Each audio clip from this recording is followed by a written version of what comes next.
संज्ञा किसी व्यक्ति, वस्तु, स्थान और भाव के नाम को संज्ञा कहते हैं। संज्ञा मूल रूप से दो प्रकार की होती है। पहला यथार्थवाचक, दूसरा भाववाचक। यथार्थवाचक जो दृश्य होता है, अपनी आंखों से देख सकते हैं। भाववाचक जो अदृश्य होता है, जिसे हम अपनी आंखों से नहीं देख सकते। यथार्थवाचक चार प्रकार का होता है: व्यक्तिवाचक, जातिवाचक, पदार्थवाचक, समूहवाचक। प्राचीन हिंदी के अनुसार संज्ञा के 5 भेद होते हैं: व्यक्तिवाचक, जातिवाचक, भाववाचक, पदार्थवाचक, समूहवाचक। आधुनिक हिंदी के अनुसार संज्ञा 3 प्रकार के होते हैं: व्यक्तिवाचक, जातिवाचक, भाववाचक। जातिवाचक संज्ञा में ही पदार्थवाचक और समूहवाचक को रखा गया है। व्यक्तिवाचक संज्ञा जिसे हम देख सकते हैं, जो दृश्य हो, सदैव एक वचन हो और दुनिया में विशेष और अकेला हो, जैसे Prayagraj, Meerut, Ramesh, Taj Mahal, Mount Everest, etc. जातिवाचक संज्ञा जिसे हम देख तो सकते हैं, लेकिन बहुवचन इसका बनाया जा सकता है और जिसके जैसा और भी हो। एग्जाम्पल: कुत्ता, लड़का, लड़की, पहाड़, ईटीसी। भाववाचक संज्ञा जिसे हम देख नहीं सकते, यह एक वचन होता है जिसे प्लेट में परोसा नहीं जा सकता। एग्जाम्पल: मोहब्बत, नफरत, बुराई, ईमानदारी, बेईमानी, ईटीसी। व्यक्तिवाचक संज्ञा जो किसी विशेष व्यक्ति, वस्तु या स्थान का बोध कराती है, जैसे ताजमहल, यमुना, गंगा, दिल्ली का लाल किला, हैदराबाद, रमेश, जनवरी, चैत्र, पृथ्वी, चंद्रमा, Bharat, Pawan, Uttar Pradesh, Mount Everest, ISRO, America, etc. जातिवाचक संज्ञा वह संज्ञा जो किसी जाति या अजाति का बोध कराती है, जैसे नदी, जानवर, अध्यापक, मंत्री, वकील, आम, चावल, सेब, लेखक, लैपटॉप, मोबाइल, डायरी, पेन, लड़का। नोट: प्राकृतिक आपदाओं को जातिवाचक संज्ञा में रखा गया है, जैसे भूकंप, ज्वालामुखी, बाढ़, ईटीसी। यह सब जातिवाचक संज्ञा है।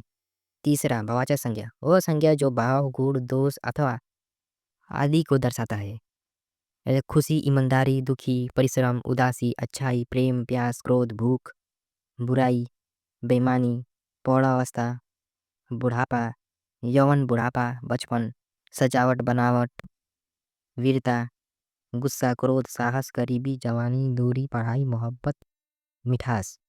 चौथा, द्रव्यवाचक संज्ञा वे संज्ञा जो किसी द्रव्य का बोध कराती हो।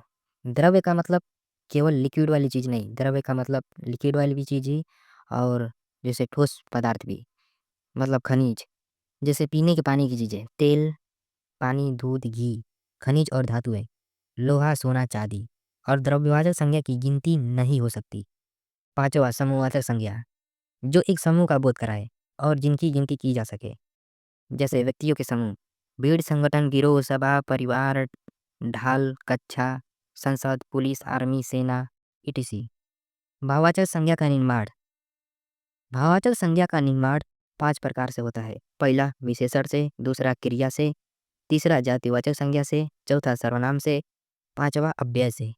पहला, विशेषण से भाववाचक संज्ञा का निर्माण: कुटिल, कुटिलता, सरल, सरलता, युवा, यौवन, ऊंचा, ऊंचाई, लंबा, लंबाई, बूढ़ा, बुढ़ापा, वीर, वीरता, अमीर, अमीरी, गरीब, गरीबी, बड़ा, बड़प्पन, भला, भलाई, डरावना, डर, शांत, शांति, रोगी, रोग, ठंडा, ठंडक, भूख, भूखा, भूख, पीला, पीलापन, विद्वान, विद्युता, स्वस्थ, स्वास्थ्य।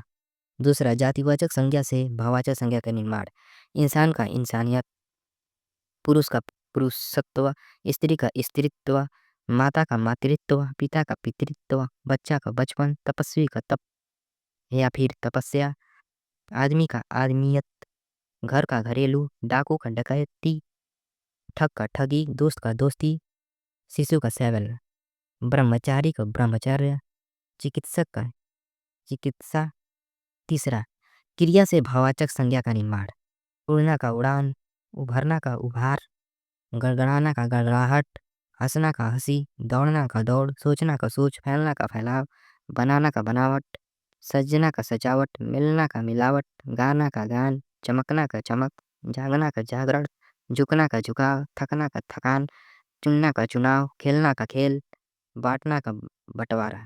चौथा, अव्यय से भाववाचक संज्ञा का निर्माण: अधिक, अधिकता, निकट, निकटता, समीप, समीप्य, मना, मनहाई, हाहा, हाहाकार, बहुत, बहुतायक। पांचवा, सर्वनाम से भाववाचक संज्ञा का निर्माण। अहंकार, निज का निजत्व या फिर निजता। अपना का अपनापन। सर्व का सर्वस्व या फिर सर्वदा।